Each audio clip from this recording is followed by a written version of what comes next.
June కూడా దాటిపోతోంది. ఇంతవరకు టాలీవుడ్ కో hit అనేది చూడలేదు. ఎప్పుడో టిల్లు తిరిగొచ్చినప్పుడు బాక్సాఫీస్ దగ్గర సందడి కనిపించింది. మళ్ళీ ఇన్నాళ్లకు కల్కి రూపంలో అంతకు మించిన సందడి బాక్సాఫీస్ దగ్గర కనిపిస్తోంది. అన్నీ అనుకున్నట్లు జరిగితే మాత్రం టాలీవుడ్ తో years biggest blockbuster load అవుతున్నట్లే లెక్క. వారం వారం ప్రతి శుక్రవారం అదే ఎగ్జైట్మెంట్. ఈ శుక్రవారం విడుదలయ్యే సినిమాతో అయినా విజయం వరించకపోతుందా లేక కాసిన్ని వసూలు చూడకపోతామా అని థియేటర్ యజమానులు కొన్ని నెలలుగా ఎదురు చూస్తున్నారు.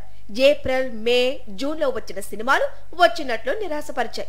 ఒక తమిళ డబ్బింగ్ చిత్రం మహారాజా మాత్రమే కాస్త ఇంప్రెస్ చేయగలిగింది. అయితే టాలీవుడ్ ఎక్స్పెక్ట్ చేస్తున్న బ్లాక్ బస్టర్ కల్కిను అందించే అవకాశాలు పుష్కలంగా కనిపిస్తున్నాయి. కొద్ది గంటల క్రితమే కల్కి అడ్వాన్స్ బుకింగ్ ప్రారంభమైంది. దాంతో అడ్వాన్స్ బుకింగ్ సైట్స్ అన్ని క్రాష్ అవుతున్నాయి. ఒకవైపు రెబల్ స్టార్ పవర్, మరోవైపు director Nag Ashwin futuristic thoughts కల్కికి ఎక్కడ లేని క్రేజ్ క్రియేట్ అయ్యేలా చేస్తోంది.